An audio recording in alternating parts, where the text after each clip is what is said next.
Tim from Your Six Studios. Today in this video I'm going to show you how to find your deleted apps on your iPhone or your iPad. So just go to the App Store right here, open up the App Store, and when you're under the App Store, just go to your name in the top right so you can see your profile picture. Tap this, and then just go to Apps. Then we can go to where it says Not on this iPhone. So if you deleted something from your iPhone and you want to go ahead and get it back real quick, so I have some weird things like Xzoom, something like that, or I use some other things to record my screen with, or use my phone as a video camera. So here's Grok. For some reason that's removed. I love Grok. And then we can just check out everything we ever downloaded. It looks like there's a lot of things on here too. So just click it and you can get it back on your phone real easy, and you should be good to go.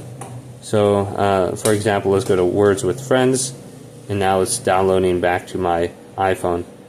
So I can pause it right there too. But hopefully this video did indeed help you out. If it did, leave it a big thumbs up and subscribe to my channel down below.